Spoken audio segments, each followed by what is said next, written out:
my fellow freedom builders, and welcome back to yet another video here where I am having a look at something that could be called yet another hype stock.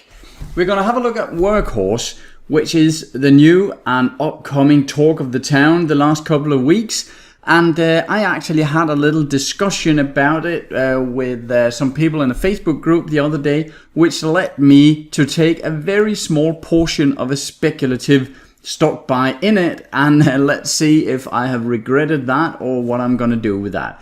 First of all, the reason why I'm taking this stock up is not that it is the typical stock that I normally invest in, not at all.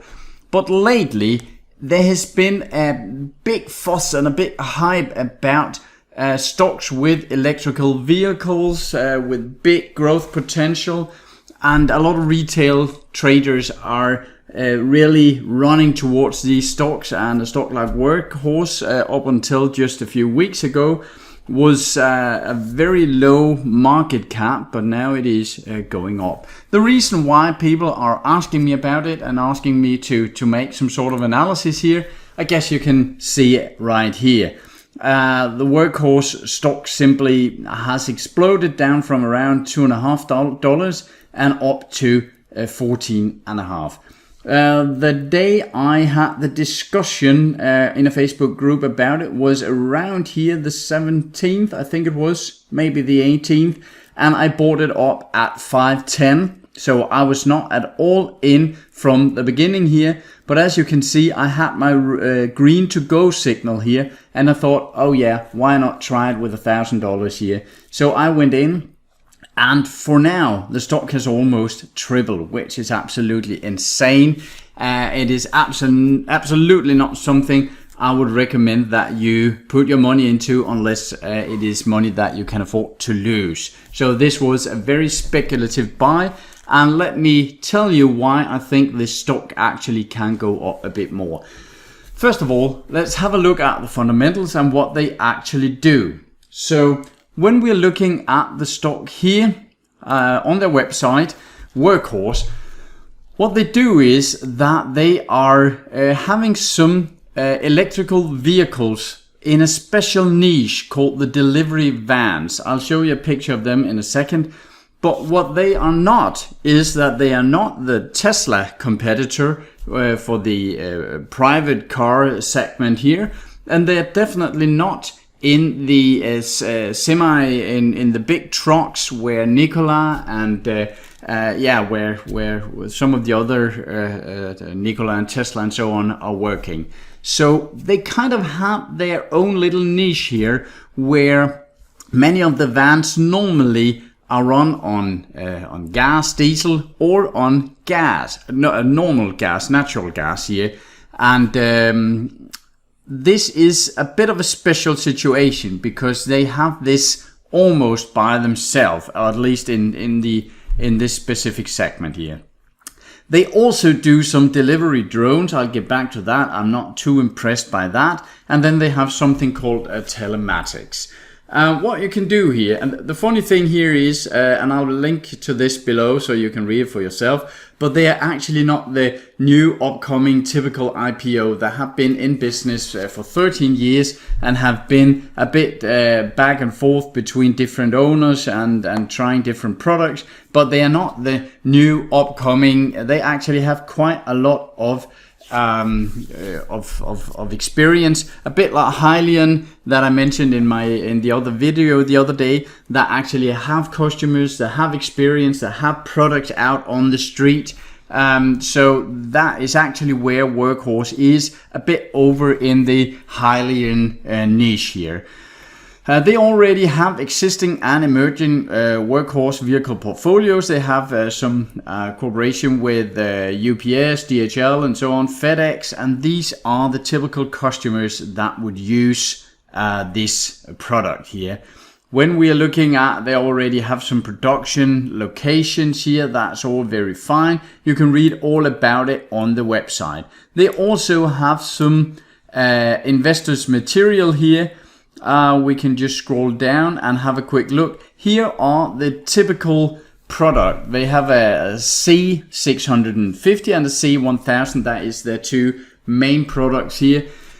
And that is what is called the last mile delivery vehicle, meaning they are not planned to run thousands of miles across the United States to deliver some goods. They are taking some parcels when it hit the city limit, and then it's driving out to the customers with the package. So, as I said, founded in 2007 here. And this is one of their newest vehicles that is made as a test for the US Postal Service. And I'll get back to that in a second, because what I see this product as one of the main drivers behind the big spike in price right now. But what we can see is that they actually have a vehicle that runs perfectly fine. We can see here that there's a timeline. You can't see all of it right now, so I just minimized it a bit here, and we can follow their plans here, and they have actually worked a lot on their products.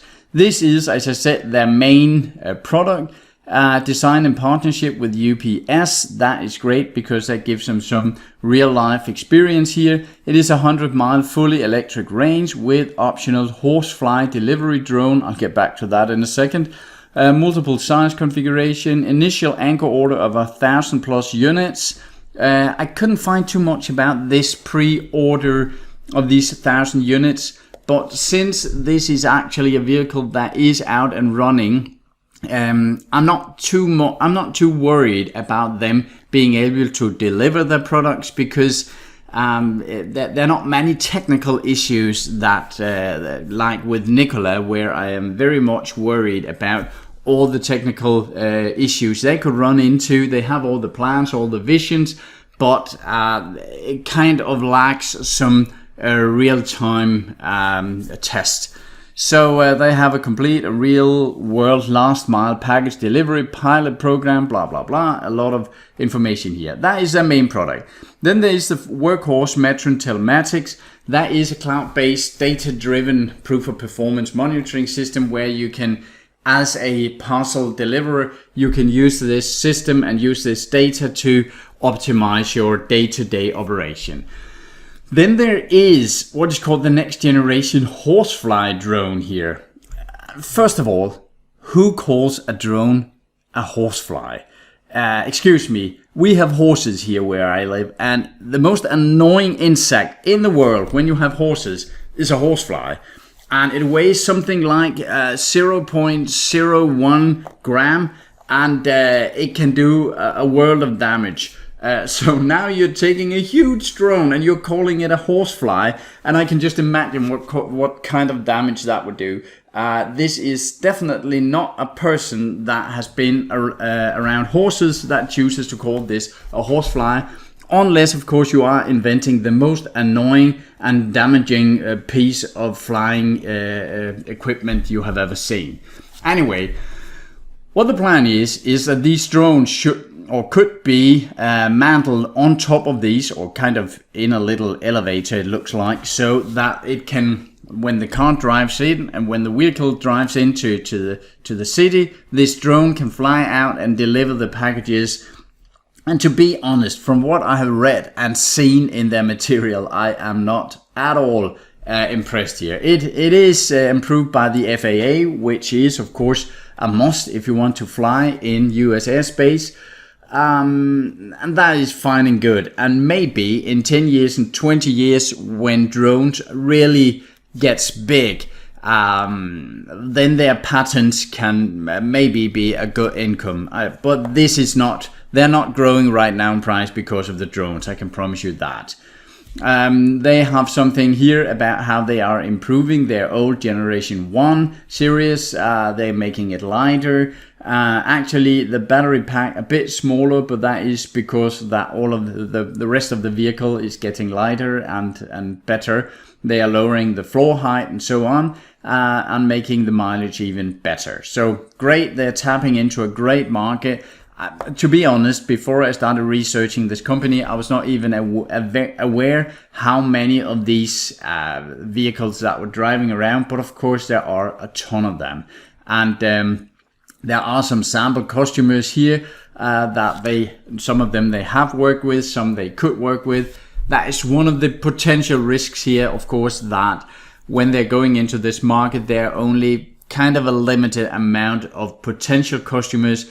But if you can save them some money, and I was talking about that in the Hylian video the other day, if you come up with a product that is better, it gives the customer a lot of advantages, it is easier to run maintenance on, and it is cheaper in day-to-day running, then I think you'll have quite a good start here. And as you can see, this is at least their projections in their own sales material. Of course, we should take that with a grain of salt.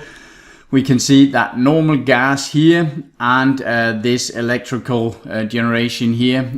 We can see the costs, and that is total cost of ownership in thousands. And we can see that at least in their estimates over 20 years, I'm not sure that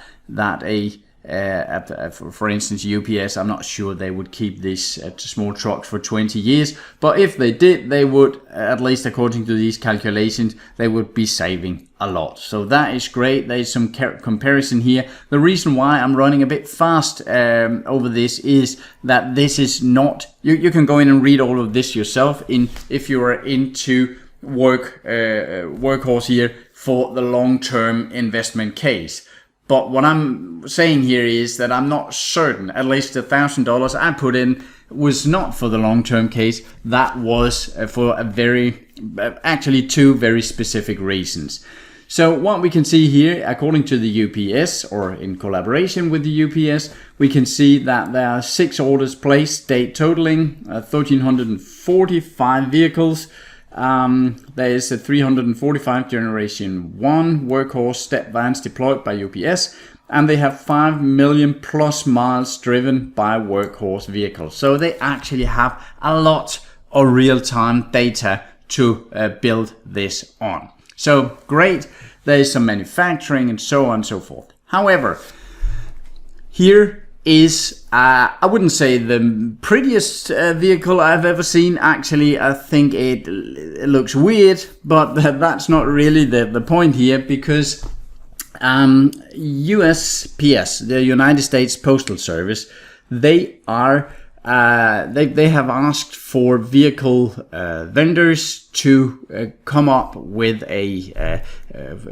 with an offer for what they could deliver to the USPS over the next many years.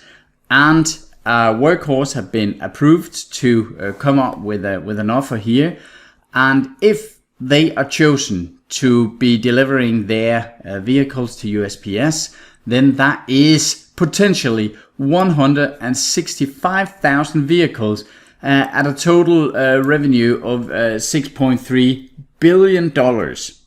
That is, in my opinion, the main reason why this stock is really taking off right now. I don't know how the other offers are located in price and the maintenance and what kind of details are in these offers, but I do know that the entire EV market right now, the entire market for electrical vehicles is moving fast, and it is becoming political correct right now to say that you are working with electrical vehicles. So it could be that Workhorse has a little advantage here, or maybe a big advantage over some of their competitors, because they are 100% electrical. But we will see that, and I think this one is decided here in the middle of July. I think it is the 17th of July, 14th or 17th of July. But that means that over the next couple of weeks from today, today is June 30th here, the next couple of weeks, there'll be a lot of speculations and rumors, and the price can really jump up and down like crazy. But that is the reason why I actually got in. The other reason is that right now there is just an amazing hype when it comes to, Nikola, Hylian, Tesla, now Workhorse, all these vehicles that are big on electrical, on compressed natural gas like in Hylian and so on, but all of these environmental friendly vehicles, there's just a big hype here. It reminds me of what I saw with the cannabis stocks back a couple of years ago. It even reminds me of Bitcoin and Ethereum and 3D printing when we go back 5 or 7 years, where every time something comes up, a new stock, a new project that just smells a bit like, in this case, electrical vehicles, then all the retail traders are just running towards it. It is only a few weeks ago that this was something like $150 million market cap. But now it is, I'm not even sure, I think it has passed $1 billion now and going up. I should say that there's also another product here, but I'm mentioning that kind of on the sideline because it is actually not a product of Workhorse, but it is a company called Lordstown, where Workhorse have a 10% stake in, and they are coming up with this endurance electric pickup truck, and that is, as far as I can tell, competing with the Tesla, that very special looking Tesla truck, looking a bit like a mix between the Mars rover and some sort of dumpster. But as far as I can tell, this one is taking up the competition with that, with the Nikola Badger, I think the name is, with the new Ford. Is that an F-150? I think that model is called. So this one is for that segment here. Workhorse granted Lordstown Motors a license to the technology and design for the Workhorse W15 pickup truck. Lordstown will be the sole manufacturer of the vehicles. So this is a corporation where Lordstown are making it, but it is actually Workhorse that has the core technology behind it. So they're taking over a big GM, pre-GM owned factory, and they can produce up to 250,000 vehicles per year, which is quite nice, and Workhorse would get a cut of that sale. I think that is for the first 100,000 vehicles. They're making quite a lot there, if that will be a success. So, but as I said, the main reason, as far as I can tell, for this to explode in price right now, let's just find the graph here, is simply that US Postal Service potential order, and then of course that every single Robinhood retail trader is running towards anything that has to do with Tesla, Nikola, Hyliion, now Workhorse, and that'll probably be more in the upcoming weeks and months, because there'll be a lot of money running after this. So as you can see, it has actually, now it has surpassed the price here. And as you can see, there was a big double top here back from 11, where it has been running between 11 and $1 or below, and then it is now a lot later than the price has gone up. My suspicion is that this can run a lot further. Now there is around an hour and a half until the stock exchange opens in the United States here on June 30th, and I'm not sure if this video will be finished before that, but I'll make a little prediction here anyway, and I'll say that this stock can easily run up somewhere between $20 and $40 simply on the hype. And you have to be careful here. If you're going into this, it is a lottery ticket. Of course, if you are sticking to it, and if it comes up, I could easily put my stop loss down somewhere between 15 and 20, and if it goes up to 40 or 50, I will wait it out and see what happens in the middle of July with the Postal Service order. If they get it, then there's no doubt that this stock will take off, and it could, I don't know how many times it could double, but that could be a lot. Of course, some of it is calculated into the price right now, but in my opinion, this is simply retail trader hype right now. Of course, there's a couple of big investors, players in it for some funding. Be aware that on the longer term, and we're talking about within the next year or two, Workhorse will definitely need some more working capital. I don't think they're capitalized enough right now. We can have a look just here in Stockopedia. You can see there's not really any earnings. The momentum, of course, right now is absolutely crazy, but the fundamentals is something to give every single value investor nightmares for the next couple of years, just looking at the earnings per share here, the price cash flow, the free cash flow is a total train wreck. Of course, there's no dividends. I would hope not, since they're not making any money. Working capital is a disaster. Net debt is exploding. Yeah, but anyway, the analysts are saying buy, strong buy, and so on. And that is, of course, because that right now, this niche is completely running wild. So, of course, I can be a bit annoyed that I didn't put $100,000 into this. That could have been funny. But anyway, this is nothing like the stocks I normally buy. And this was more like a fun little experiment. So it was a very, very insignificant part of my total funds that I put into this. This was simply just play money, kind of buying a huge stack of lottery tickets and hope for a home run here. So to those of you that have written me about Workhorse here, either in the comment section or on Facebook or on email, well, please keep the suggestions coming. I cannot promise that I will keep taking these hype stocks up, but I do think this is kind of a fun case, especially because I went in myself. And let's see where it goes. If it takes completely off or it collapses, I'll probably make some sort of update video about it in the near future. So you can keep an eye on it. And to all of you asking me, is it too late to get in now? Well, I don't have the slightest clue. I never try to predict the future. This one might collapse and go down to $1 again, and then I've lost $1,000. Or it might go to $150 and you could say that 14.5 were cheap. These hype stocks, I don't have much experience with them, and I do not recommend that this should be the cornerstone of your solid financial future. This is simply for the experiment of it and for having a little fun. That's all for now. You can take a look at Workhorse yourself. Remember, I'm not a financial advisor, so do your own research. And remember, it is risking your money putting them into something like this.